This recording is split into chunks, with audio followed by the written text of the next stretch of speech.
What's up, everybody? Dark Masick with Brutally Delicious, and I'm here talking to Camden from Seven Kingdoms. How you doing, buddy? The Brutally Delicious Podcast. The Brutally Delicious Podcast. The Brutally Delicious Podcast. The Brutally Delicious Podcast. 70,000 tons of metal. The original, the world's biggest heavy metal cruise.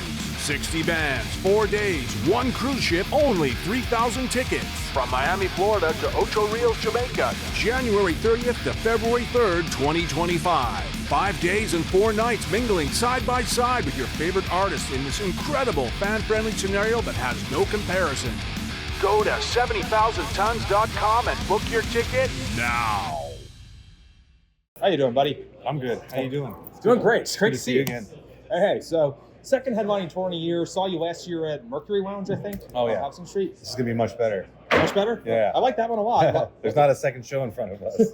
Oh, you're off? Is this the last show? No. They double booked the room last year. Oh. Yeah, we went on like midnight. It was that late? Yeah. Oh, wow. It was brutal. Oh, doesn't... Not delicious, just brutal.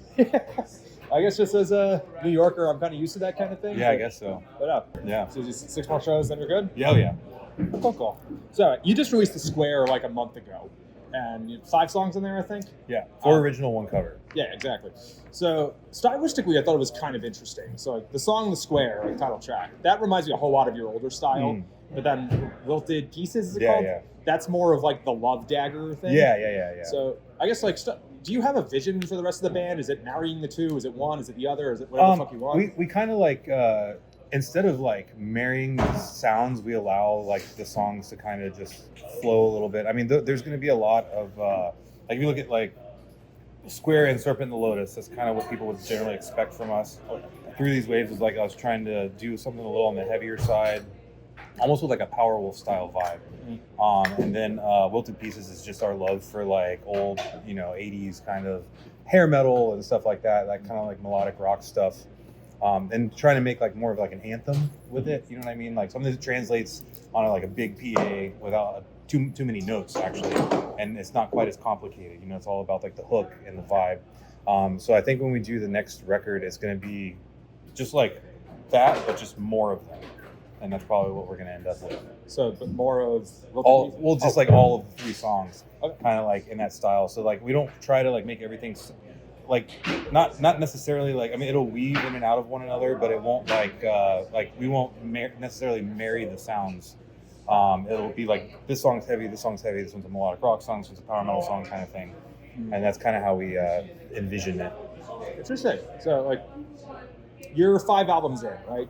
I think so. 5 full lengths anyway. On your 5th album, I think. Oh, actually, I guess it was the EP, but you started introducing these more poppy sounds. Yeah. Are you guys calling a Blind Guardian, where on the 5th album you're like inventing what the band's gonna sound like for the rest of their time? Not necessarily. It's just there's only so much you can do with like old school power metal in a way. So I mean, I guess the band is in a way kind of growing into a sound that still sounds like us, but it's it might not really depart, but like the band still sounds like it. But I mean, we're still we still write power metal. There'll be a lot of like the fast bangers on the new one, I'm sure. But essentially, it's just we're discovering ourselves constantly. So it's just and especially as we get older, things you don't want to release the same album over and over again. So if they want power metal, you can always go back and listen to some old stuff. Those things still exist. Sure. You mentioned a love for like 80s hair metal stuff, and this new album. You mentioned Serpent and the Lotus. What's it called? Yeah. No, that was the heavy one. Wilted Pieces. Sorry. You included that Mr. cover, Kyrie or Kiri. Yeah.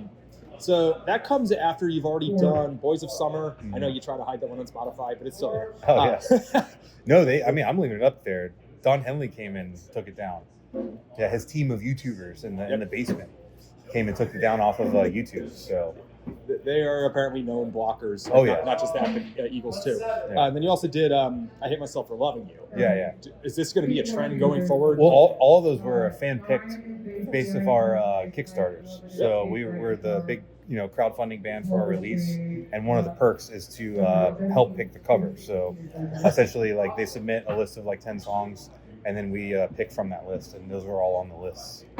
Interesting. I actually totally missed that. I'm sorry.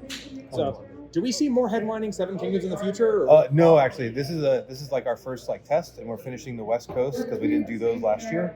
So we're gonna go back. We have a bunch of support next year, and then we're gonna release the record probably towards the end of the year, and then we're supporting that entire cycle.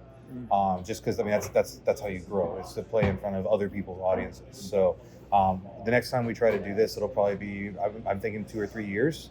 I mean, because when we come back, like we're gonna swing, as hard as we can. We'll have a slightly bigger crew, different traveling arrangements, finally a driver. So, I mean, essentially, like I want to make sure that when we come back, like we can put several hundred people in the seats, and it's going to take a couple years of just work supporting and playing in those bigger tours to do it. So, yeah. The last time we talked, that was Philadelphia last year. I mentioned that like you guys had a shit ton of really high-profile support gigs. Yeah. I think the Powerwolf gig in New York was Powerwolf's first ever U.S. show. Yeah. And then you got Rhapsody like 5 months later, whatever the hell it was. Can you tell us who you're supporting next cycle? Do you know? I can't yet. There's a couple, but I know that we're going with the Unleash the Archers one's already announced for Europe. We're supposed to do more Europe stuff in the summer, more Europe stuff in the fall. And then we've been tossed into the bucket for a couple of pretty large power metal bands that are going to come like probably 26 or end of 25. So I think it's going to be 26. But yeah, it should be sick. It's funny because I actually had Unleash the Archers written here as an example. Oh, yeah. So broad question on like the state of metal, and I'm definitely glad to see you guys touring again. And I want you to get all the high profile gigs you can get. I think I brought this up last time. The only like metal band from the last 10 years or so to really get it big was Ghost. Yeah, but if you want to go like not bottom, just a slightly lower tier. Yeah. You got like your Sabaton. Higher, upper, lower tier. Like your Sabatons, your Powerwolves, your Arch Enemies. Yeah. The question I had written here, just as an example off this tour, do you think we'll ever see someone like Unleash the Archers play an arena show?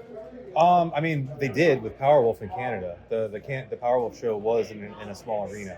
And I was working for Windrose in Europe, and that was an arena tour on the Powerwolf. U.S. I mean, sorry. Of course. Oh, U.S. That could happen in Europe.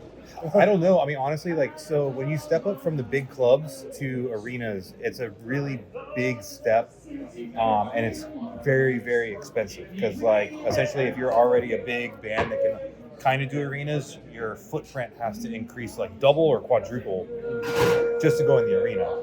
And then it becomes so expensive. That's why the tickets take a double or triple jump. You know what I mean? So I'm not sure. Personally, I was telling the band, after experiencing the Powerwolf Arena tour, it's just, if we were ever lucky enough to be blessed to become an arena-sized band, I wouldn't do it.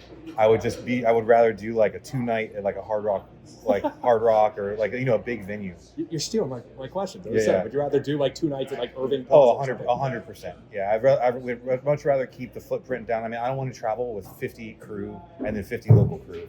You know what I mean? It's 9 trucks, 4 buses, yeah, 1 truck, 1 bus, maybe. You know what I mean? If we get lucky to be that big. But it was a whole lot when you're that size. I mean, obviously, maybe something will change, but I would rather do a residency somewhere and keep the footprint a little bit further down. I mean, honestly, it's the amount of money a band makes kind of just stops, and then the expenses just keep going. Yeah. So it's just you're going to get paid the same, probably, unless you're selling out the arenas, but that's a whole nother thing. You know what I mean? It's almost like you're starting over, but now you're starting in the arenas and you have to grow again to fill the arena. You know what I mean? Because the arenas are scalable for half cap or 75%. Or Yeah. So it's just it's a whole nother mess. We're just super focused on the club scene right now. I mean, I was telling people at work today, because I just saw Iron Maiden with these people, Barclays down the road, and I was telling them it's a smaller venue. That means it's way more fun. The sound's way better, and it's just so much more lively. Yeah. You're not as detached. Yeah, for sure. Going to the namesake of the band, you guys were originally inspired by Game of Thrones or A Song of Ice and Fire. Yeah. Did you watch House of the Dragon? Yes, we did. Okay. Yeah, no, it was cool. I mean, we even tossed around maybe, making a song out of House of Dragon just because it's in the pop culture now. I mean, we enjoyed it. 10 or 12 songs, you can always dedicate one to the roots, but I mean, we try not to box ourselves in with that. So obviously. So, but yeah, no, I mean, it was cool. I really enjoyed it when what was it? That Thor guy, the Hammer or whatever his name was. He when he got his dragon, Yeah. And I guess just last question, because it's December the 3rd today, I think, and it's like 28 degrees out. If you guys had to do a Christmas cover or holiday, whatever you want, just something. Man, just go straight for Mariah Carey. You would do it? Oh yeah. I mean, I would with Sabrina for sure. Like, yeah. I mean, that would just, and it's such a popular song. Like, I would love to do it. Yeah, I love it. Either that or I don't know, something else. Got that note out on camera. Oh yeah. Awesome. Yeah. Kevin, thank you so much. Thank you so much again. Thank you, Brutally Delicious. Hey everyone, this is Bjorn from Soulwork, and this is Brutally Delicious. The Brutally Delicious Podcast. The Brutally Delicious Podcast. The Brutally Delicious Podcast. The Brutally Delicious Podcast. Hey there, heavy metal maniacs and kitchen crusaders. I'm Bruce Moore, the host of the Brutally Delicious Podcast, where we whisk up a blend of metal and food to quench even the most discriminate tastes. Have you ever wondered what your favorite metal musician chows down on before they hit the stage to melt your face off? Well, look no further.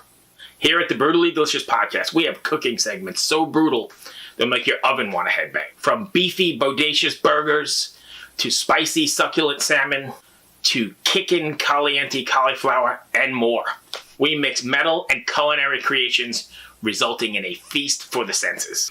But wait, there's more. Hey, this is Michael Monroe. Brutally Delicious. Isn't that beautiful? See you down the road. Each week, I meet with the mammoths of metal for interviews that are spicier than a Carolina Reaper. Get the latest on their upcoming shows, behind-the-scenes stories, and if we're lucky enough, maybe they'll share a secret family recipe or two with us. You'll also want to check out our weekly album and show reviews, where we dice, slice, and serve up our unique takes on the latest metal releases. So grab your leather apron, crank the volume to 11, and subscribe to the Brutally Delicious Podcast on your favorite podcast platform. It's sure to be a hell of a time. Oh, hey there. It's Tim from Protest the Hero. Now that you've seen my junk, I'm going to show you how to make a pizza. And you're watching Brutally Delicious. What's up, everybody? Max Cavalera, Soulfly, and you listen to Brutally Delicious Podcast. Stay metal, motherfuckers. From the